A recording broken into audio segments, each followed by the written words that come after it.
Hi guys, I'm here again with another beautiful tutorial of two-piece crop top and short. If you are interested in knowing how to cut it, keep watching this video. Thank you. So now the first thing you want to do is to measure your short length, the length of your trouser. After getting, I've actually included my seam allowance to it. After getting, the next thing you want to do is to divide your hip measurement into 4, impute it, add your seam allowance like I just did. So I'm trying to extend the line here. So guys, after extending the line, I'm going to go ahead and divide my waist measurements by 4 inches. I'll start measuring from that part. If you want to put that, add your dart allowance, then add your seam allowance like so. The next thing is to locate your hip line. So after locating my hip line, you are going to connect straight to your hip line from your waistline. Remember, we chalked it based on our hip line in the first place, so there's no need to measure your hip again because it is already there. So the next thing now is to locate our flap. You can actually get this by asking your client to sit down on a flat surface. You place your measuring tape on their waistline down to the surface. That's how you get your flap. So after locating my flap, I've actually connected the line. So the next thing is to impute your lap measurement. You divide your lap by 2, impute the measurement, add your seam allowance to it. So after doing that, it depends on how shapy you want your short to be. If it is a free short, you cut it straight down like that without giving any shape. But I don't want mine to be just straight. I want it to be a little curvy. So before I go ahead to shape it, I actually try to rule out my seam allowance so you would know where my folding allowance is. So guys, this is the kind of shape I want it to have.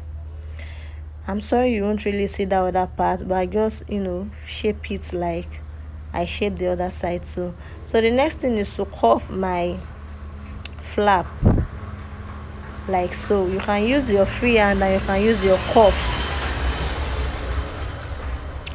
So after that, we are going to go ahead and cut. It is very simple.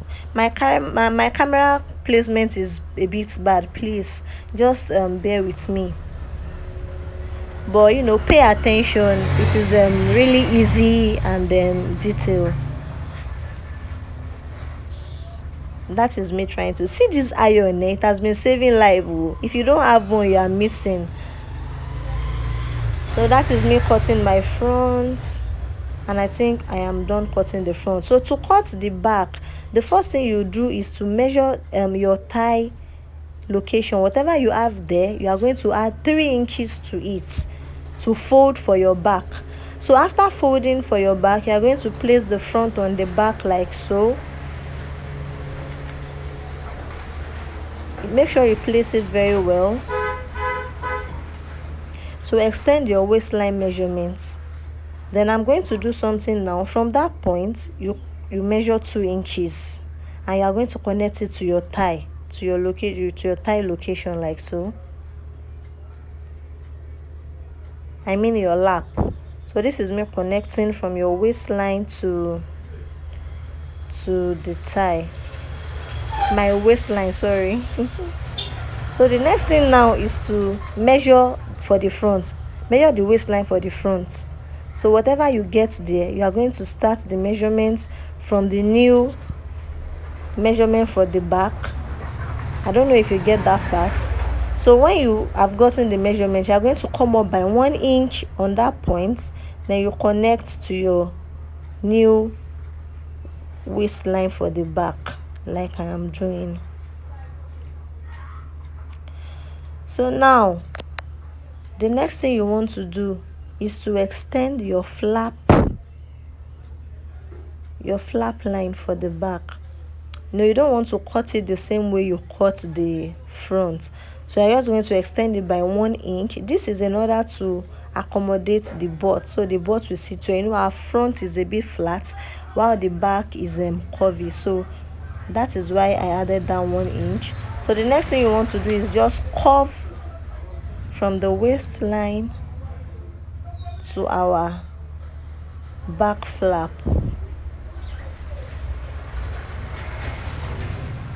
like so.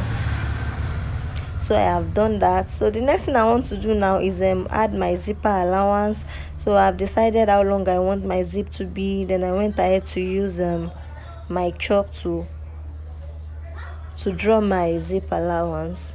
So this is me cutting for the back after so much drawing. Please pay attention and see what I'll do here. So instead of going straight, you see me cover my hand. So that place I cover my hand is where my zip is going to start. So that is my zipper allowance. It is really obvious. So you go ahead and cut it based on how you chalked it. Remember how we chalked the back part. Then you are going to cut it out like this, and we are done. But then I'm trying to put pockets at my front. I don't want it to just be there. So I'm trying to decide the kind of shape I want. I think I prefer this one. So I've gone ahead to measure. So I'm going to go ahead and draw out the shape like so. Then I'll cut it out.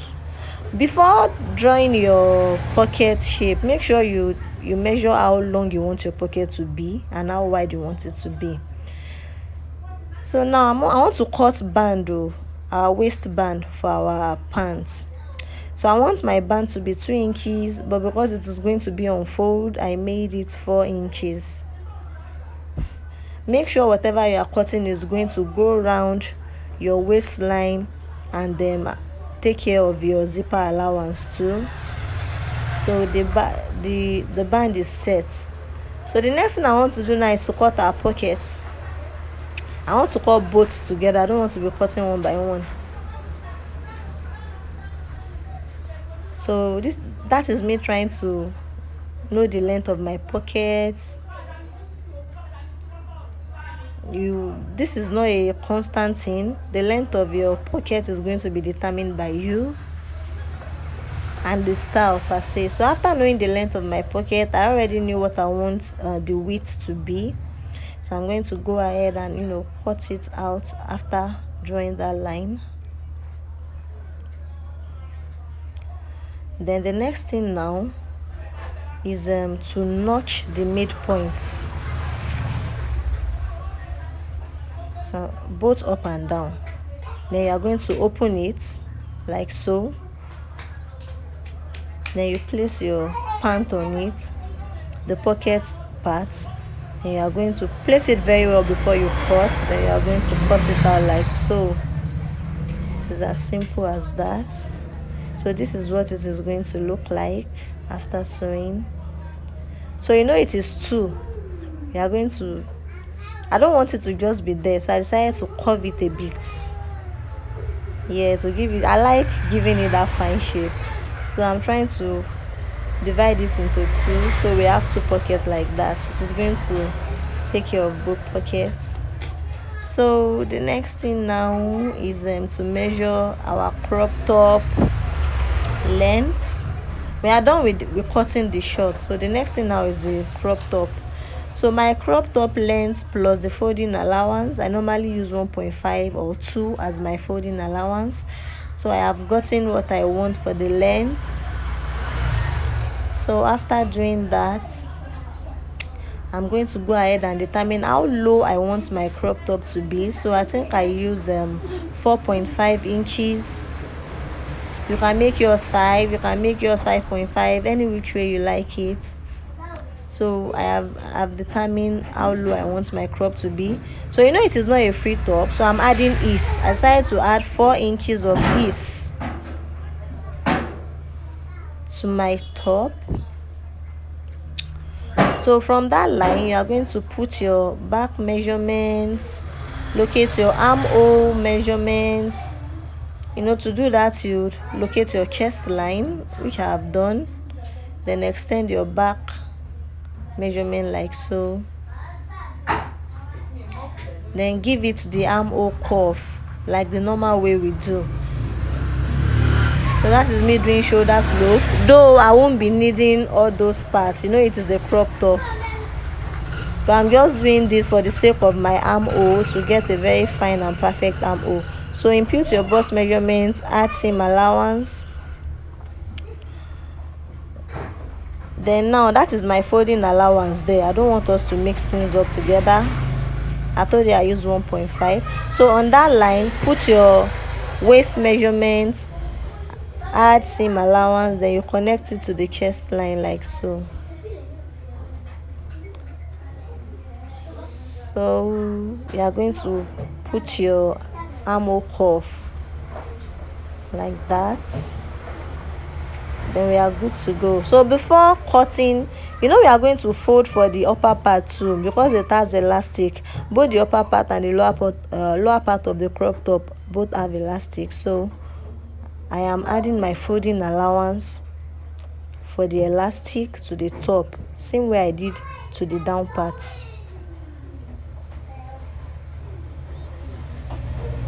So that is where we are going to fold like so. So I'm going to go ahead and cut. To cut the back, it won't even be difficult at all. You are simply going to place the front on the back. Sorry, I'm adjusting my camera. We are simply going to place the front on the back and then cut. I've used my shoulder to block you guys again. I'm very sorry, but I believe you know what I did there. So that is the front. The front is set. So to cut the back, just place. I'm just going to place your front on the back, and you are going to cut it out.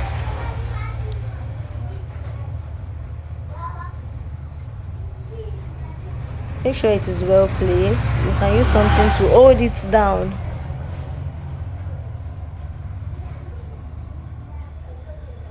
So just cut it like so. Sorry for blocking your view. Then we are good to go. So to know the armhole for our sleeve, go ahead and measure like that. So whatever measurement you have there, it is what you are going to use to determine the armhole of your sleeve. So now we are here to cut our sleeve. The sleeve is not a long sleeve, it is a short sleeve. So that is me measuring the length of my sleeve. I have added my folding allowance both for the top and for the bottom. It both has elastic, the top and the bottom. So I am adding each to it. It is not a fitted sleeve as well. So on that line of the ease, you are going to put your round sleeve measurement and your seam allowance. So I have done that. So I have gotten what I want. So that is my folding allowance for the lower part. So now I'm going to go ahead and impute the measurement I measured from the armhole of the bodice. So after getting it, I'm going to use my cuff to draw the line out. So try to measure again to know if you get it perfectly. So after measuring, I really need to add a little bit more. So I've added it and it is perfect like that. So the next thing is to go ahead and cut. So you use this one to cut the other sleeve and we are done. So guys, you are going to go to your sewing machine. You are going to sew it. I'm sorry I can't do the sewing tutorial. Just manage this cutting tutorial, and boom guys, see the beauty I created with what I just cut.